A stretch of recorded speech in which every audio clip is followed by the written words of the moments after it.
Right. Hello, everyone, and thank you very much for joining us today.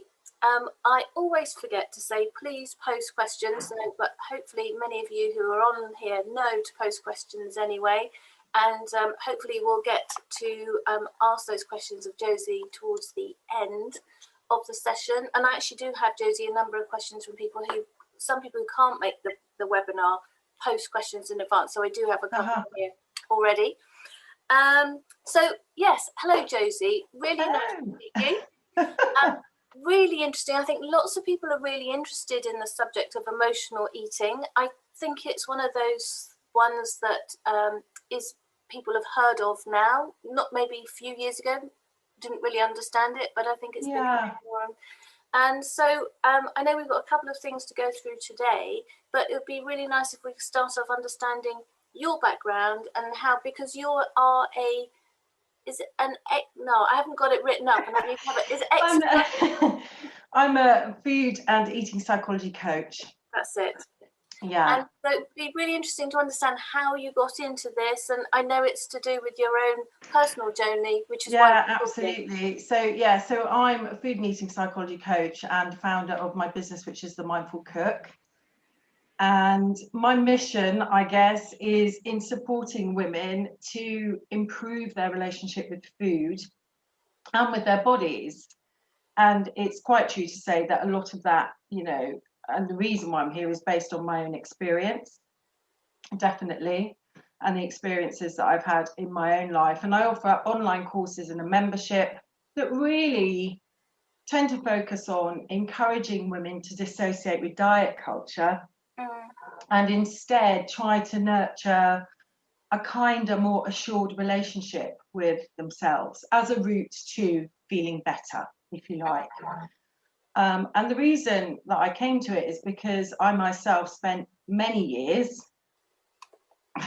doing what I fondly kind of refer to as spinning around the doors of weight loss clubs. Yeah, and I think that's really common. Yeah, absolutely. And I was very much influenced by the female role models in my life, my mum, other women in my life, constantly scrutinizing their bodies and being on and off diets. Our house had every diet book in the house. I'm obviously a little bit older now, but the F-plan diet, the cabbage diet, all this stuff. And so I very quickly got into diet culture. But when I look back on that, I kind of think, actually, I didn't really have an issue with my weight, but I had, issues with self-esteem and all those kind of things. And we're very much sold this notion, aren't we, that being slim is equal to being healthy. And I think we get sold that quite a lot. So it kind of, that sets the tone, I think, for a lot of women.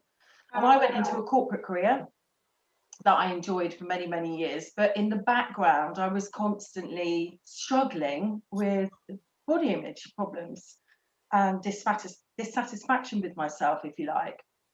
And I just hit a point where I'd had enough, is the truth. And I downed tools. And that's when I took up my study of eating psychology. And I went on then to do applied nutrition. And that was it was a light bulb moment for me. Wow. That's what really taught me this relationship between our emotional health and our relationship with food and how crucially important that understanding is for us. And I don't think anybody had taken that in before, had they? It was very much about, this is what you eat. It's all about what you eat. It's nothing to do with that relationship or the mental process of it. Absolutely. And I'm actually doing a campaign at the moment. I was talking to a lady the other day saying, I still don't think we do. I still don't think we do make a direct connection between our emotions and the effect that they can have on our eating habits, because we're so consumed, aren't we, really, by diet culture and treating things through restricting food and other things like that. And I think that's really where my passion comes in, is this understand, because the facts are around 95% of diets don't work. We know that. And there's got to be a reason for that, hasn't there? Got to question why that is. And I think obviously there's a number of reasons. Some of it is about that quite often you know, restricting food is unsustainable. It's an unsustainable approach to our diet. Diets kind of teach us a quick fix approach as well, don't they? But for me, ultimately, it's because they don't help us to understand the reasons why we might be overeating in the first place, or indeed why we might have problems with our self-esteem, you know. And that Do you discovery, mainly, go on, yeah. sorry, do you mainly, I mean, I know that you focus on women Yes, mainly. And is it people are more about overeating as opposed to undereating, or do you do both? it is mostly about overeating. It's mostly about overeating or not overeating, you know, thinking that we have an issue when perhaps we don't. Mm. Because so at the diet, so to be completely clear, at the diet end of the scale, yes, rather than disordered eating and things like, you know, bulimia and anorexia and things like that. So I'm definitely more at that end of the scale, yes. I'm not trained in eating disorders specifically. It was part of my course, but I chose to kind of specialize in this area basically because it was my own experience, I think. Definitely. So when somebody comes to you, what is it? Is why do people come to you in the first place? What's the normal reason why people would look for you? Yeah, for lots of different reasons, really, because I think that typically a lot of us, particularly women, do struggle with our relationship with food, and with our self-confidence, you know, and all of those kind of things. And where I started, so when I gave up working down in London, I just took a career break whilst I was studying, and I went to work at a retreat for women in Norfolk, beautiful place. And what was happening was I was just having conversations with so many women, and the same things kept coming up, you know.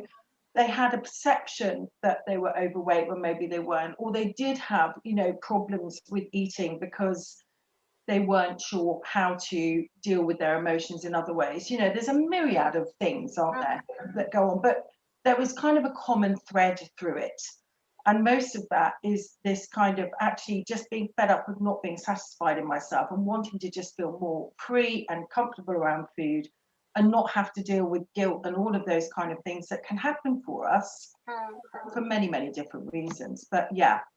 So So when somebody first comes to you, what do you? Sorry, I think I've got an echo on my internet. no, I can't hear it, it's fine. What is it? Do you ask them their sort of background? What are the first questions that you ask people? So what I do has changed quite a bit, as it has for many people over the last year, hasn't it? So I was doing food and wellbeing retreats up until last year. So my offering last year, up until last year, was in-person events, so food and wellbeing retreats and online courses. I started off doing coaching, but then I kind of moved away from that simply because there's only so many hours in a day and there's only so many people you can see. So I actually kind of migrated the coaching into online courses before last year, fortunately. But last year I was doing retreats, and women came to those really to be together, and we talked obviously openly at those things. So that's kind of how I assessed where people were in those situations. With online courses, I tend to go through quite a rigorous process of promoting the courses and speaking to people beforehand so they understand, you know, what it's all about. I don't coach so much one-on-one now, aside from inside my membership where I do bi-weekly group coaching sessions. And what tends to happen in those environments is we get to know each other quite well, to be honest, because we have an open forum. My coaching sessions tend not to just be all one way. We kind of pause and at the end we all talk. So informal ways, I guess, informal routes would be the short answer to that question. Yeah, and I can imagine talking to people and sharing your experiences. You suddenly realise, you know, because I think a lot of people carry the guilt, you know, that they eat too much or they think they binge where they may not binge. And I'm not talking about the classic, you know, binge eating as a disorder. I'm just talking about a normal, I've just eaten a bit too much and then you think you binge. And I think you realise that actually everybody else is the same, and actually it's quite healthy the way we are, and to talk about it, to start alleviating. I would imagine guilt is the biggest thing that's the barrier for one to get through to then to start up to understand it. Yes, absolutely, yeah. And self-compassion in that sense plays such a big role in what I do. It really is the basis of what I do, because actually we're not really taught to be kind to ourselves, are we? In fact, diet culture particularly encourages us to have quite an antagonistic relationship with our bodies. The language that it uses, fight the flab, bang the bulge, all that kind of stuff is in itself, antagonistic, not nice language, is it? So it kind of creates this relationship and disparity between ourselves and our bodies, if you like. So there's a lot of work to be done on nurturing kindness and seeing yourself as a whole person. A lot of women tend to feel kind of disconnected from the head down because they see the body as one thing, and the mind as another. So there's a whole lot of work to do on that. And it's a journey, and that's another reason why I think diets don't work, because there is no quick fix to a lot of this stuff. A lot of this stuff is quite deep rooted and entrenched with us. So it's you have to take it gently and do a bit of work. And I suppose one of the things we were talking about is, first of all, I think we were saying is understanding one goes through a range of emotions and understanding our response to those emotions. Yeah, so that's absolutely the connection between emotional health and eating is, that I think as human beings, we are unique in our ability to experience a wide spectrum of emotions, everything from joy right the way through to grief. But the challenge that we have is that we live in a society that, I think, places an awful lot of focus on positive thinking. So this kind of idea of polishing a turd somewhat, we're isn't it though? Self-help books coming out of our ears, be happy.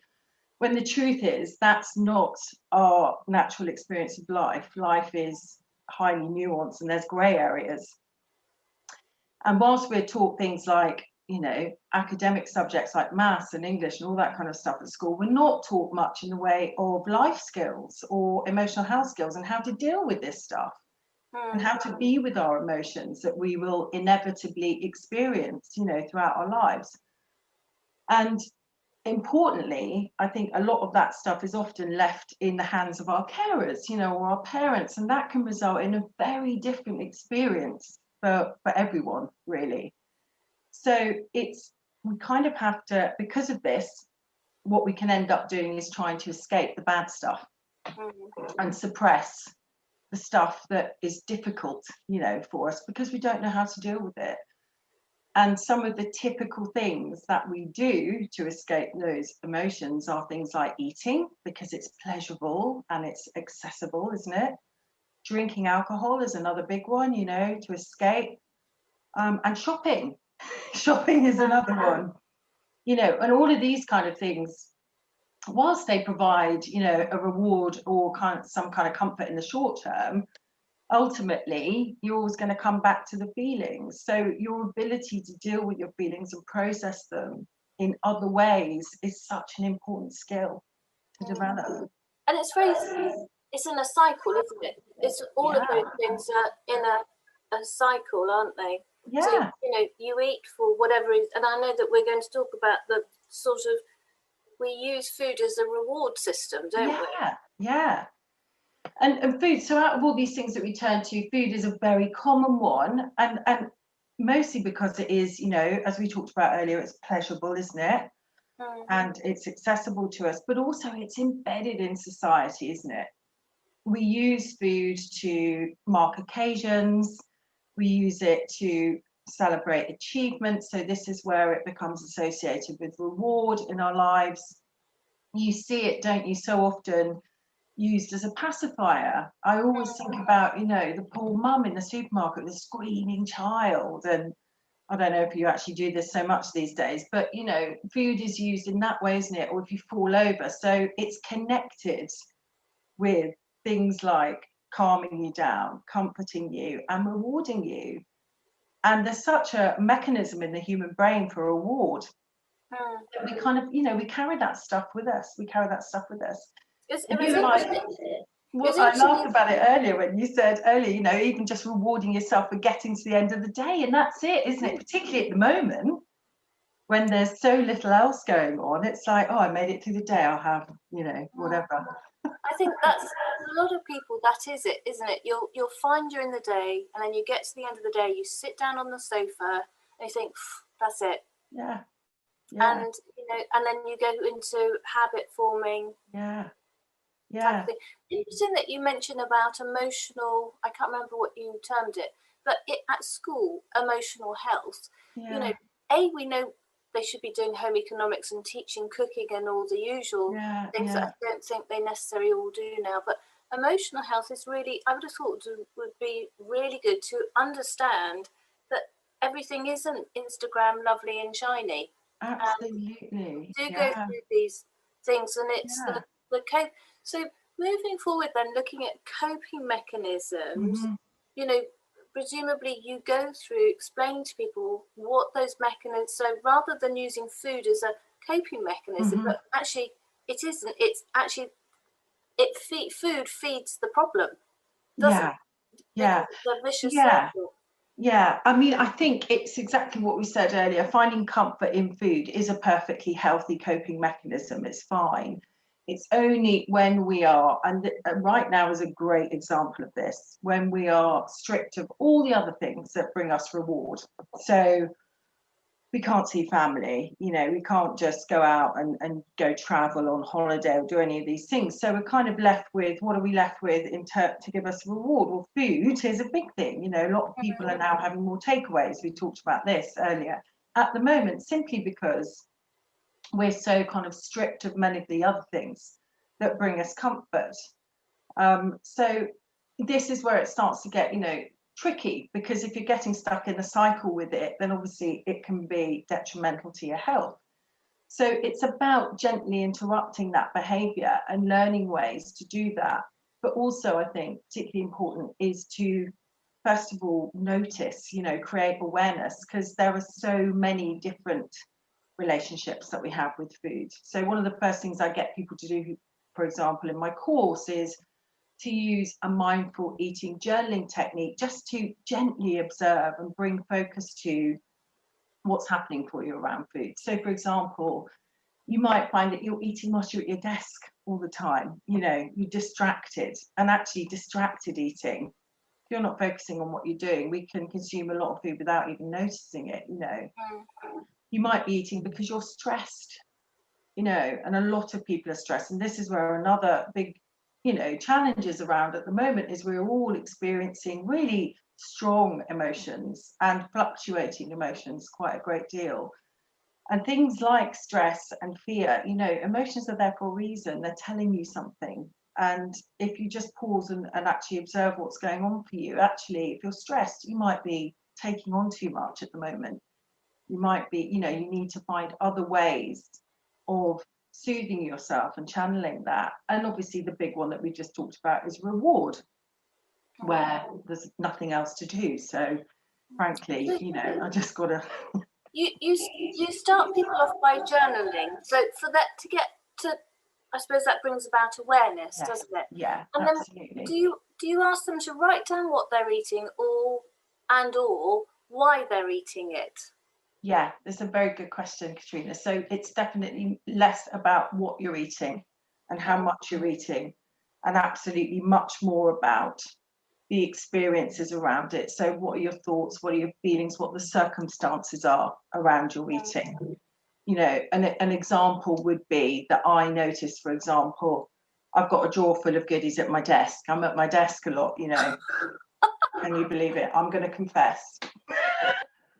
Sounds like a good idea. When I say goodies for me are like seeds and stuff, but what I was finding is if I got stuck on something, couldn't work it out, whatever it was, I just, you know, that would be my kind of go-to, would be to delve into my drawer. So it's more about, okay, right, so I'm turning to food when I'm stuck on something or I'm feeling a bit confused. So it's observing the circumstances and your feelings around that kind of stuff as your first port of call. Because once you've got that information, then you've got an opportunity to do something about it. and act on it other than perhaps eating if you want to change your behaviours. It's finding your triggers, isn't it? So if Yeah. you're using food for it rewards, isn't it, as well? Yeah, absolutely. But the first way in, isn't it, is to kind of turn your attention up a notch and to notice it, because like I said, so much of our eating goes unnoticed because it's just second nature, isn't it? Yeah, and I suppose noticing it, I'd imagine, I mean, that's quite a barrier to get through to start with, because it's opening up and admitting to yourself when you're eating. But I suppose the thing to do is, you know far better than I, is not to be frightened of understanding it. Yeah, I think you naturally, if you've arrived at this point and you're curious, being curious is often a good thing, isn't it? And if you're at that point and you're curious, then that's a nice, gentle way in. But I always say to do these things, to approach these things with self-compassion. It's not to be used as a stick, to bang yourself over the head with, or to judge yourself. You must be incredibly mindful of that, because you're quite right. It is, it can be quite tricky. So once you kind of recognise that you do have, you suddenly realise you're eating, because I think quite often, I certainly find that I'm eating and I think I can't even remember getting a biscuit out. It's a bit like driving, isn't it? I'm driving somewhere and I've suddenly got there. How did I get there? I didn't realise. Yes. It's terrifying, but it's sort of the same with eating. Once you've recognised that, gosh, you are not mindfully eating, you're mindlessly eating, what's the next step? Yeah, well, I think the truth is it's different approaches for different things. So let's talk about the reward thing, shall we? But as an example, so if you're noticing that actually you're getting to the end of the day and everyone's heading to the sofa and out come the crisps, for example, then one of the simplest methods is what I call the just do something else instead method. So it's a really nice thing to do, is just to draw up a list of the other things that bring you emotional reward. What other things do you like to do? Maybe it's take a bath, maybe it's chat to a friend, maybe it's go and read a book, or whatever it is. And I've got one, rearrange my sock drawer. That's a good one. I've been doing a lot of rearranging drawers over lockdown. But so having that go-to list so that you can kind of gently interrupt that behavior and do something else instead is really simple but incredibly effective. And I suppose, but it's knowing when to having that list of interruptions, and that interruptions that actually also give you a reward. So for example, I suppose if you go for a walk, you come back feeling rewarded because you've done some exercise, you've got your endorphins going, and but it's making sure it's something that's a positive that you're doing. Exactly. So I called it your kind of emotional health toolkit. Hypothetically, having this kind of hypothetical toolkit of stuff that you enjoy and that you get pleasure from. Absolutely important is the pleasure bit. And it's sort of interrupting, isn't it? It's interrupting. And I was listening somewhere to something recently, and they were just saying, before you even you're meant to do, so I've started eating, I mean, I might finish it, I suppose, or whatever you would say and then you think, well, I'm aware of it, I now need to do something else. And I suppose it's that thing of not thinking, just do. And just it's a process, isn't it? It's a little journey. So first of all, you gently observe, and this is the thing, because almost sometimes just creating that awareness in itself, because as you've quite rightly said, some of it you don't even notice. So actually just the act of going, oh right, I do that. I go to my drawer when I'm struggling with something, or that in itself sometimes can just be enough for you to kind of get in check with it and to not do it next time round. But other stuff can be more entrenched. You mentioned movement, and it's a really, really good thing, because feelings are called feelings for a reason, aren't they? They're felt. There's a very, very physical manifestation of emotion. And when we hold on to it rather than learning ways to release it, sometimes it can show up in other ways. Increased blood pressure, glucose, too much sugar in your bloodstream, all that kind of stuff. So movement it's not just about being fit. It's a really good way to release emotion, particularly tougher emotions, you know, the kind of stuff that we've been facing at the moment, the frustration, the fear, the anxiety, all of that stuff. Sometimes organizing your sock drawer isn't going to cut it. You know what I mean? So really kind of just acknowledging that and using your resources to get yourself up and to move your body is a really great way of releasing emotion and processing emotion in a healthy way. It's definitely my go-to. I've been stomping the pavements around here like nobody's business. So it's disruptive, isn't it? Gently interrupting the behavior, and knowing that there are other things that you can do that are available to you, and dependent on, you know, the veracity of feeling or the situation, whether it's reward or whether it's, you know, anxiety or whatever it is, and just having some simple tools and techniques at your disposal that you can use. Simple, really, isn't it? A friend of mine, she goes and has a bath, so yeah, absolutely. Which I think I've drawn it up with people, you know, and it's quite a nice exercise to do. There's lots of different things that you can do actually that don't involve eating, or shopping is another big one. What, don't shop? Yeah, isn't it though? You know, a little bit of online shopping. So it's just finding more healthy behaviours, I guess. Yes. Yeah. So, and is there anything else then that you feel that can help? Is I suppose the big points is recognizing it in yourself and understanding it, not be frightened to understand it, and actually you're probably not as bad as you think you are. Absolutely, yeah. I think that's a big thing, is recognizing that it's a perfectly normal and healthy response, you know, eating. It's only if you feel that maybe, you know, it's your only method of coping, and that's essentially what we're talking about, isn't it? Creating other methods of coping. Or if you're feeling, you know, you get stuck in a bit of a cycle around food, which we very often do, that, you know, you can do things and practice other things, other methods that can help you come a bit unstuck and feel better. Because these things ultimately, there's a whole host of other things that are going to make you feel better than eating, because whichever way you look at it, if you're using food as a go-to all the time, that comfort is only ever going to be short-lived before you've got to, you know, go back and deal with the stuff. So just, it's about practicing that muscle, isn't it, for want of a better expression, of doing different things and getting into a different routine. And the other thing that we haven't discussed, I suppose, it's also about understanding what we're use the word fed by the media. I mean, I've recently started watching, because I'm so sad, Sex and the City, and I am amazed. They're so, I don't want to say thick, well, they're thin. They are tiny.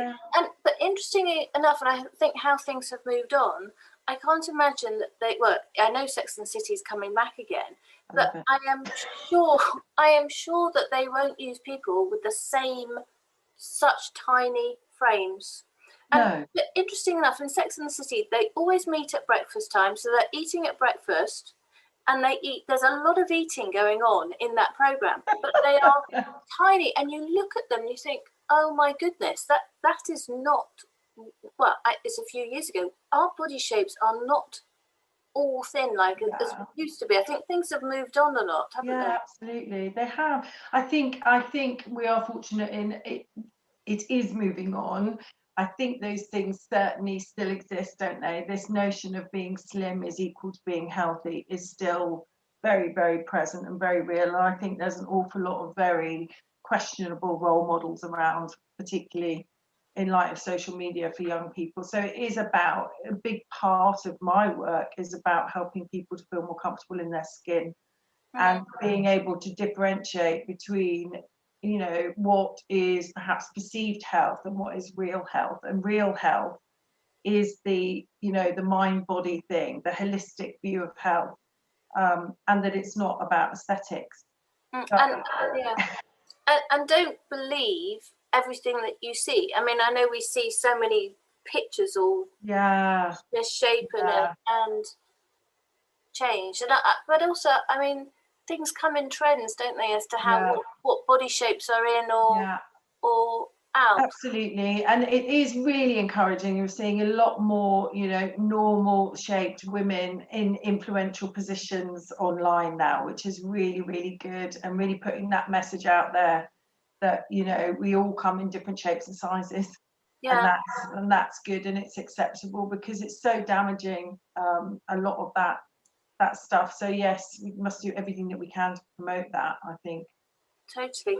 So if people would like, I've got a number of questions here. We have had some posted. So if people would like to post some questions to Josie, please do so now. And let me have a read of this one here. And we've got 16 people, that's nice. I struggle to avoid gluten completely, even though I'm sensitive to it, as there are so many treats and nice tasting foods associated with gluten my whole life. Do you have any tips relating to managing food intolerances?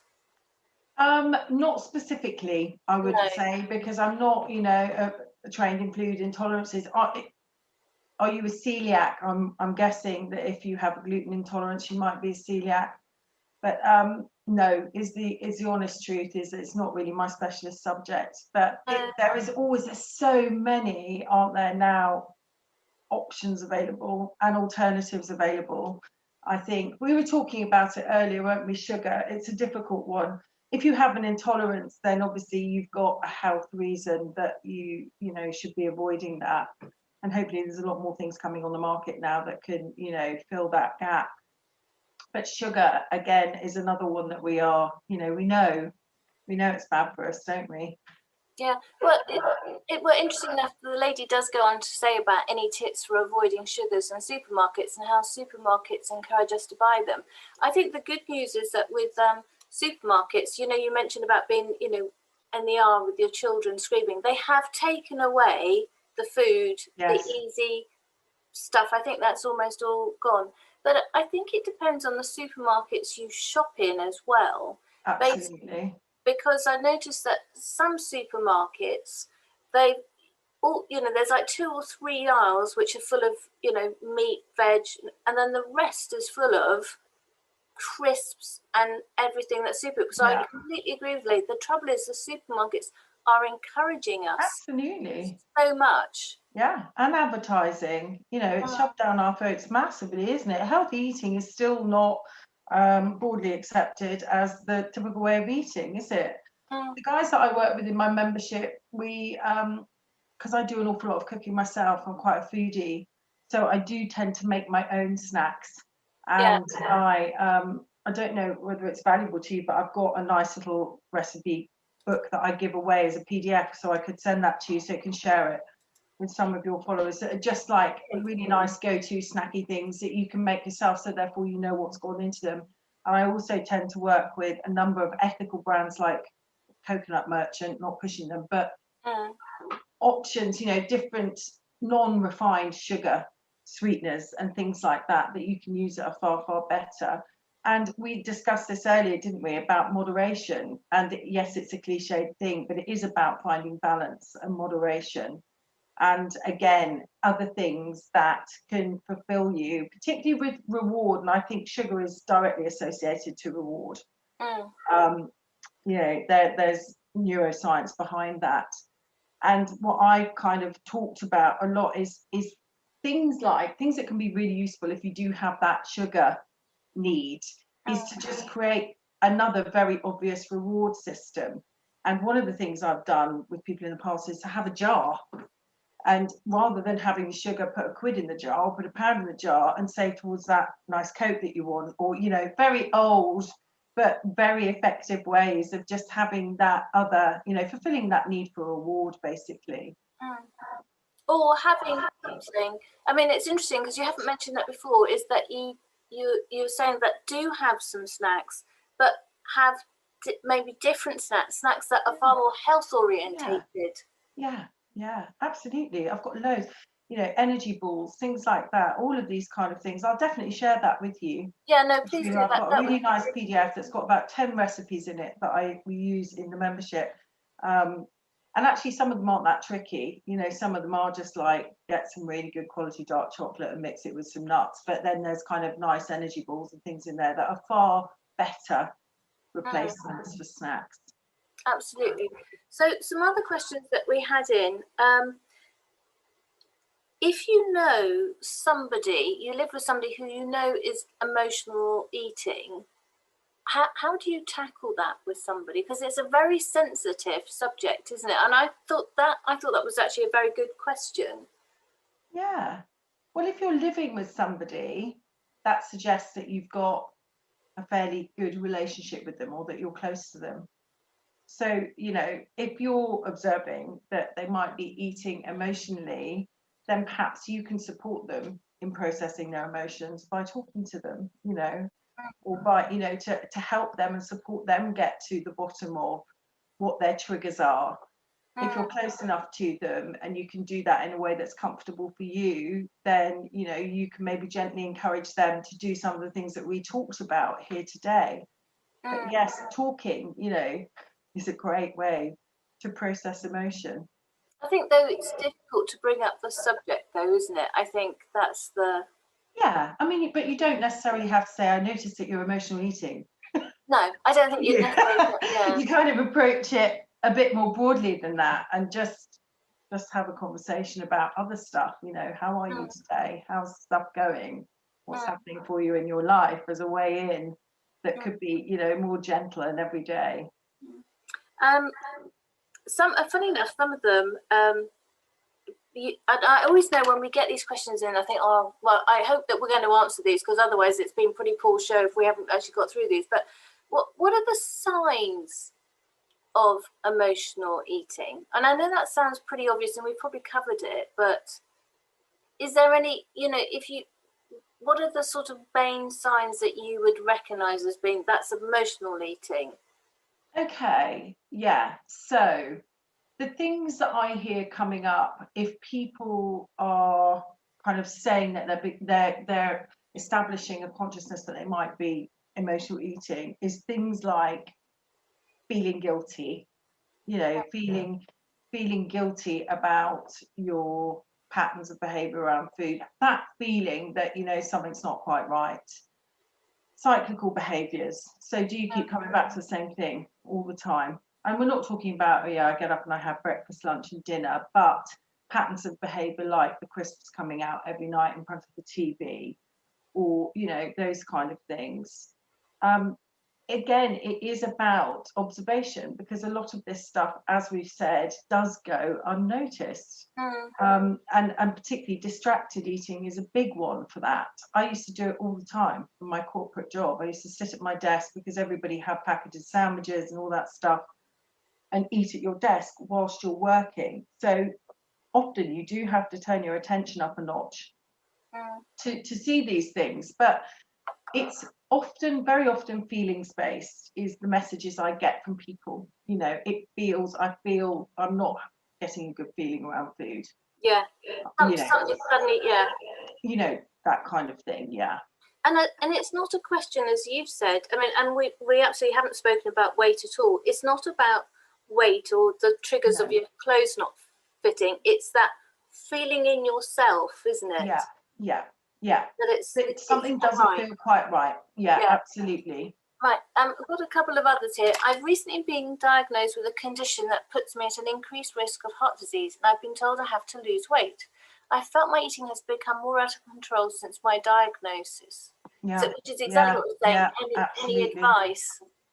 Yeah, absolutely. So, sorry. So that's, it's a very, very typical thing, because you are seeking comfort because you've received some information that is possibly scary, you know. So it's using techniques to perhaps work through some of those emotions that you might be feeling anxious in that situation. You might be, you know, obviously you've received that news, so it's difficult.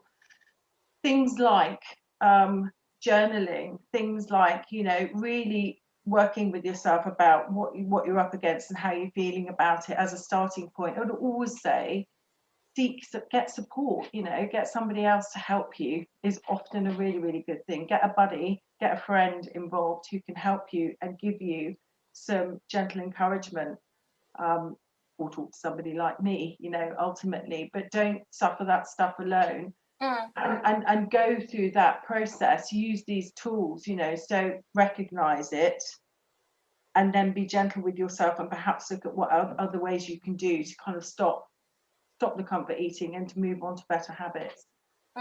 Absolutely. Somebody emailed in earlier saying about eating. They eat when they're happy and they eat, and when they're sad, they eat all the time. I think that's true of everyone at the moment. Absolutely. This is interesting. People speak of the importance of having regular meals, breakfast, lunch, and dinner, just as we've said. How does this square with mindful eating? What does that mean, do we think? I don't know. I don't know whether. So are we saying, is the question, should I have breakfast, lunch, and dinner? Or is that, I don't know. So I'm a great advocate for intuitive eating. There's a couple of things here at play. So in order to balance your blood sugars so that you can, just balancing blood sugars so that you're likely to feel more full as you go throughout the day, and to kind of set the day off well, we do suggest having a breakfast, because that kind of gets you going. You're not going to get to 12 o'clock, feel absolutely starving, and eat the contents of the fridge. So I think that's a really good thing. I've never been a huge advocate for breakfast, lunch, and dinner, more of eating intuitively and eating regularly and often, so that you're keeping that nice balance of energy. You're not likely to go through spikes throughout the day, and that you're less likely to get to the end of the day and feel ravenous. Because quite often people will say to me, well, I think I'm emotional eating because I'm getting to the end of the day and I'm just, eating everything in sight. And actually, when you talk to them, it's because they haven't eaten for most of the day, because they've been running around, busy, actually forgotten to eat. And the reason that they're eating that much is because they're genuinely hungry, So I think the little and often thing is a good thing. And when it comes to mindful eating, that's just really about increasing your awareness around food and paying attention to what you're eating when you're eating it, which makes a huge difference. Compared to what we were talking about, which many of us do, distracted eating in front of the TV, eating when we're at our desks working, all of these behaviors that we just very commonly do and don't even notice. Whereas if we are paying attention to our food and we're that much more likely to enjoy it. But we're also, the signals are going to our brain that we're actually eating. We're more likely to feel full. We're less likely to, be hungry throughout the day. So yes, I think that kind of answers that. I wasn't really sure what it was asking. Yeah, I think you're allowed to eat breakfast, but it's what suits everybody. Yeah, it's what suits you. Yeah, and I don't think there's any hard and fast rules about it. Although I think, if you want to get your blood sugar levels in check, then it's good to have a breakfast to get you started. Whether that's at 7 o'clock in the morning or 10 o'clock, it's really up to you. Absolutely. Somebody's asked that Josie refers several times to membership, and I know you have that, and that's your program. And the webinar isn't here for, obviously, it's for us to talk about emotional eating, not to do your courses. But it would be interesting to hear. Obviously, the lady would be interested to hear what the membership for your. Okay, yeah. So it's called the Healthy Mind, Healthy Body membership. So it is addressing this kind of holistic view of health, and what I teach in it is emotional health skills and nourishing nutrition are the two things that I cover. So it's taking aspects of eating psychology and also applied nutrition, which is the application of nutrition in cooking specifically, is what I studied. So we do, I do group coaching bi-weekly on related subjects. We have guest speakers in, a bit like you're having with me, and we do like cook along events and things like that. I actually developed it because last year, when I had to stop doing in-person retreats, it was a really sad thing. And obviously I had 3 events booked in last year that didn't happen. And I thought, how do I kind of bring a little bit of the magic of those events together with online learning around these subjects. So that's how it came about, and it's been around now about 8 months, and it's been really good. I've really enjoyed it, and we've got quite a bunch of ladies in there in the community that I work with. So yeah, that's it, and you can find out about it via my website. Yeah, we've got a link Yeah. on our website. But I can really see the benefit of talking to other people, because quite often we eat and we don't like to talk to other people about our eating habits, which means it makes it secretive and furtive, and then you're really getting the wrong message. You're giving yourself the wrong messages. And so I can see being in a group where other people want to share how they eat, and you realise, I'm sure there's only so many different ways that we all eat. Yeah, absolutely. You have a lot in common. Yes. And I think there's huge power in community. I think you're absolutely right. And particularly right now, I think that's really one of the strong points of the membership, is that ability for people to connect and to talk. And that feeling, as you pointed out earlier, that you're not alone. We all go through these struggles. We might experience them slightly differently, but actually we all largely go through the same stuff. And it's the community support that I think is hugely valuable. Absolutely, because it's not necessarily something you could necessarily talk with a partner, because they may not be interested at all, or they might say, well, what are you on about? And your children, I would almost guarantee, are not interested at all. It wouldn't be something you'd be discussing with your teenagers. Really. We're mostly too worried that we're not, any of that stuff's going to rub off on them. We're too busy trying to behave ourselves, aren't we? No, I think that's it. I know that most of the questions I had previously have been finished, and I think we've looked at all the ones that have come through. So if you can send me that link, I'll put that up onto the website, so when people go to look at the webinar again, they can pick up those recipes. And I think that's a great thing, is to have something, if you feel the urge, so you're sitting down at the end of the day, you're too knackered to go and do anything, even though you should be, at least reach for something that's a positive snack that you're not going to feel guilty about eating. Yeah, and that you can have some fun making if you're that way inclined. Yeah, definitely. I'd love to share that with you. No, I think that's been really useful, is, the stages that you've mentioned is, first of all, being aware yourself. Don't beat yourself up about it. Start understanding what the triggers are, and then start building your distraction list, which is your positive distraction list. Yeah, absolutely. Absolutely. Hopefully some really good stuff in there that you can just get going with straight away. Yeah, lovely. Well, really nice. Thank you so much, Josie. Lovely to talk to you. Thanks for having me. And thanks everyone for joining us today. Yeah. Bye. Thanks. Bye.